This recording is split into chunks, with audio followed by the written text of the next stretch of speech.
In Part 1, we learned that the term sustainable development arose from the 1987 Brundtland Commission report, Our Common Future.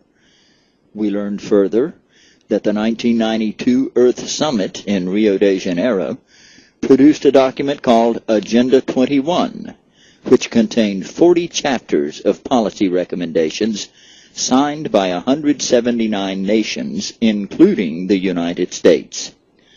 Finally, we learned that Agenda 21 was brought to the United States in 1993 by the creation of the President's Council on Sustainable Development. The President's Council on Sustainable Development infused every agency of the federal government with the principles and recommendations contained in Agenda 21. Moreover, grants were awarded to local governments and to non-government organizations to extend sustainable development to virtually every community. Grants to non-government organizations have been especially effective in spreading sustainable development.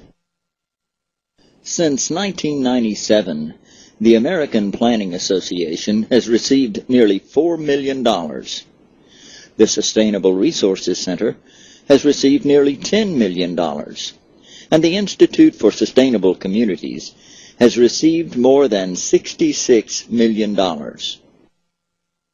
Hundreds of NGOs were funded to launch the visioning process in cities and towns and communities across the country. Typically, an NGO, or sometimes an agency of local government, will begin the visioning process by carefully selecting representatives from various stakeholder groups to serve as the visioning committee or council. Those chosen to serve on this council are usually well vetted and known to support the goals of sustainable development.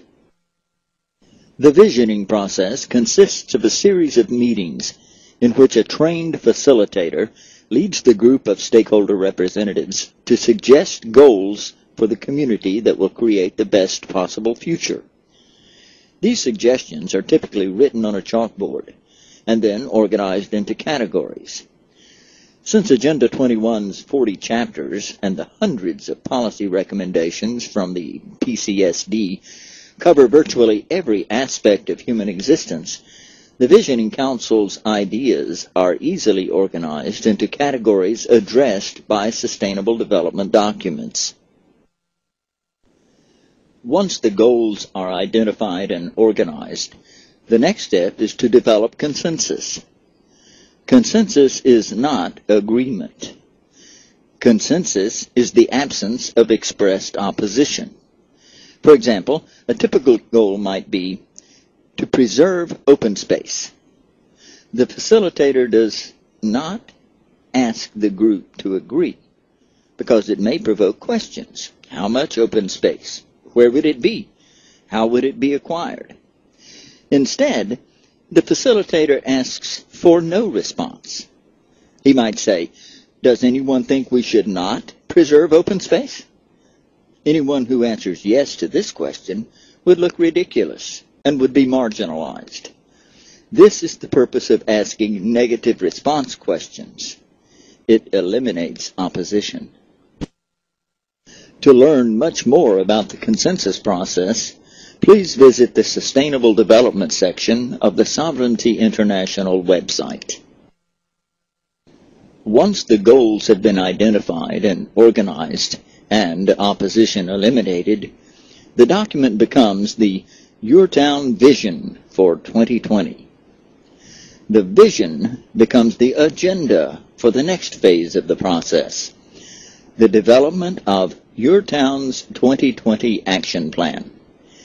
Usually, the group will be divided into committees to figure out how to achieve the goals within the purview of each stakeholder's area of interest.